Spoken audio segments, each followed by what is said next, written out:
اهلا بيكم مطبخ سوزي. ازيكم حبايب قلبي؟ عاملين ايه؟ يا رب تكونوا بخير. النهارده بقى هنعمل الوصفه الجميله دي. هنعمل السمك البربوني اللي هو يعتبر بديل الجمبري، بس بيبقى حلو جدا جدا بصراحه، واحلى كمان من الجمبري. هنعمله بطريقه حلوه جدا يا جماعه. طعمه خطير وكله فوائد طبعا. يلا بينا حبايبي على الطريقه والمقادير. معانا حبايبي المقادير بتاعتنا بتاعت السمك البربوني. طبعا احنا عارفين السمك البربوني بيبقى القيمة الغذائية بتاعته عالية جدا، وبيتغذى يا جماعة على الجمبري، عشان كده باللون نفس لون الجمبري اللي هو اللون المحمر شوية. معانا التتبيلة بقى: معلقة من الثوم، معلقة كبيرة من الثوم المفروم أو راس ثوم، ومعانا عصير ليمونة كبيرة أو ليمونتين صغيرين، ومعلقتين من الخل، وقرن فلفل اخضر وقرن فلفل حراق، ده حسب الرغبه يا جماعه. اللي مش عايز اللي هو السبايسي يشيله ويعملوا قرن فلفل عادي احمر رومي. معلقه من الملح، معلقه حلوه مليانه، ومعلقه حلوه برده من الكمون، ومعلقه من الكزبره. واللي حابب شطه، طبعا انا عشان حاطه قرن الفلفل الاحمر ده مش هحط شطه. يلا بينا حبايبي نشوف الخلطه هنعملها او التتبيله هنعملها. الكبه بتاعتنا هنحط فيها كميه الفلفل،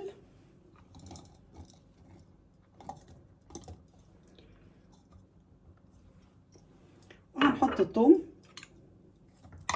معلقه الثوم، هنحط الليمون طبعا، هنحط الخل، وهنحط البهارات بتاعتنا مع الملح. البهارات دي لو حابين تحطوا شطه برضو ممكن تحطوا، بس انا هحط فلفل حراق. هنضرب كل المكونات دي مع بعضها.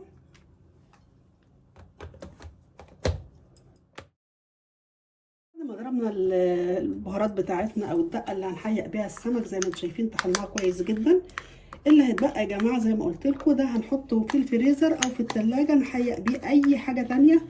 ممكن بتنجان مخلل، فلفل مخلل، اي حاجه مخلله. دلوقتي هنحطه في الطبق بتاعنا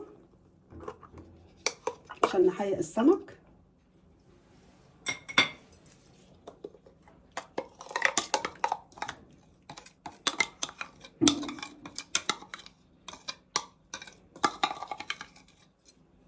بس كده هنجيب بقى السمك بتاعنا نحيقه. دلوقتي حبايبي زي ما انتم شايفين السمك بتاعنا مش كبير قوي، فاحنا هنحطه في طبق، مش هنحشي من جوه ولا اي حاجه. هنحطه كده في طبق ونقلبه كله في قلب الخلطه اللي احنا عملناها عشان يحيق، وفي نفس الوقت مش هنسيبه طبعا مده طويله، يعني حوالي نص ساعه بس، ما نطولش عن كده يا جماعه، عشان خاطر ايه؟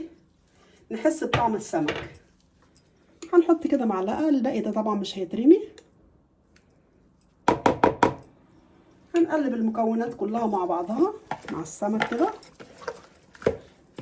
هو هياخد من بعض يعني الحياء ده من غير ما يتحشي ولا اي حاجه اهو. هنسيبه قيمه نص ساعه كده ونرجع نشوف هنعمل مع بعض ايه اللي يخلي السمك بتاعنا يبقى جميل ومقرمش وطعمه حلو قوي ومش هيشرب زيت. طبعا هنعمل حاجه كده نشوفها مع بعض، بس خليكم معايا لاخر الفيديو. حبايبي هنحضر الدقيق اللي هنحط فيه السمك عشان نقليه. معانا كوبايه من الدقيق، هنحط عليه 3 معالق من النشا او معلقتين كده مليانين، وهنحط طبعا عليهم رشه ملح، يعني مش ما نكترش من الملح عشان خاطر طبعا السمك بتاعنا متحيق. حبه من الفلفل وحبه من الكمون، قيمه نص معلقه من الكمون، ومعلقه نص معلقه برده من الكزبره. هنقلب كل المكونات دي مع بعضها. النشا حبايبي هو اللي هيخلي السمك بتاعنا مقرمش من بره وطري من جوه وجميل وطعمه حلو جدا هيبقى باذن الله. هنقلبه كده مع بعض. دي نفس البهارات اللي انا حطيتها على السمك ذات نفسه عشان احيقه. معانا طاسه حاطينها على النار فيها زيت. طبعا الزيت لازم يكون سخن يا جماعه، ما نحطوش وهو بارد ابدا، ما نحطش السمك بتاعنا هو بارد. انا خدت الميه اللي انا حيقت فيها السمك، اللي نزلت من حياء السمك يعني، هحط عليها حبه بس ميه صغيره كمان. دلوقتي حبايبي هنحط عليها حبه ميه صغيره بس كده، ونقلبهم مع بعض.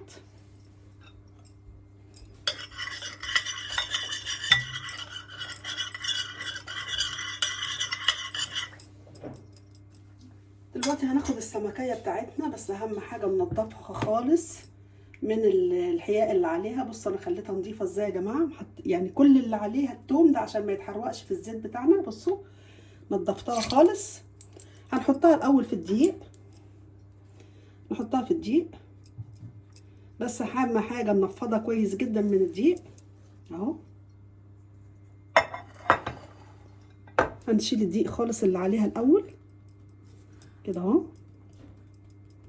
وبعدين نحطها في الحياء او الميه اللي احنا خدنا الحياء اللي كان باقي كده اهو. بصوا، وبعدين هننزلها تاني في الدقيق اهو. اهم حاجه زي ما قلت لكم بننفض السمكيه كويس جدا من الدقيق اهو كده. بصوا كده اهو، وهنحط حبايبي هننزلها في الزيت بتاعنا اهو. بس الزيت بتاعنا سخن ازاي. هنكرر الحكايه دي طبعا كل السمك بتاعنا. انا بنضف السمكيه كويس جدا اهو. اهم حاجه طبعا زي ما قلت لكم نفضها من الدقيق خالص اهو. بصوا انا هعمل لكم واحده تانية اهو، ونحطها برده في الميه، وبعدين نرجعها تاني في الدقيق. هنكرر الحكايه دي لحد ما نخلص كميه السمك بتاعنا كله اهو. بصوا حبايبي اهو، بعد ما حطيتها في الدقيق الاول، وبعدين حطيتها في الميه، وبعدين رجعتها تاني في الدقيق. هنحطها دلوقتي في الطاسه. هكمل انا الكميه حبايبي وارجع نشوف. طبعا يا جماعه ما نحاولش نقلب السمك ابدا ابدا الا غير لما ياخد لون. بصوا اللون اللي هنقلبه على الناحيه الثانيه عشان ما يطيرش معانا. بصوا هذا اللون الحلو الجميل ده اهو. بالراحه كده نقلبه، نحاول نهدي شويه البوتاجاز لو سخن قوي عشان ايه يبقى لونه كده الذهبي الجميل. بصوا بصوا القرمشه بقى يا جماعه. بصوا قد ايه مقرمش. نيجي كمان نقلبها برضو، مش بنقلب الحاجه الا غير لما تاخد اللون.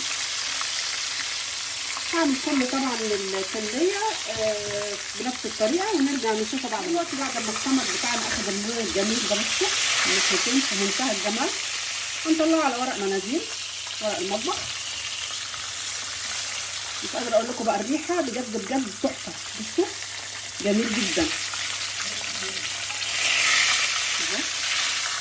اللون الحلو ده. ما بنحاولش نحرقه يا جماعه او نخلي لونه غامق.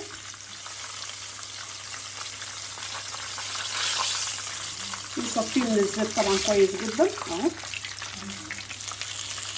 حبايبي زي ما شايفين السمك بتاعنا الجميل ده شكله جميل جدا وريحته حلوه قوي قوي، ومقرمش طبعا من بره كريسبي.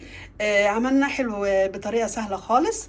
اتمنى حبايبي الوصفه تكون عجبتكم، ولو عجبتكم ما تنسونيش بقى في اللايك والشير وسبسكرايب، ويا ريت يا حبايبي تتابعوني على صفحتي على الفيسبوك باسم مطبخ سوزي، واقول لكم سلام باي باي.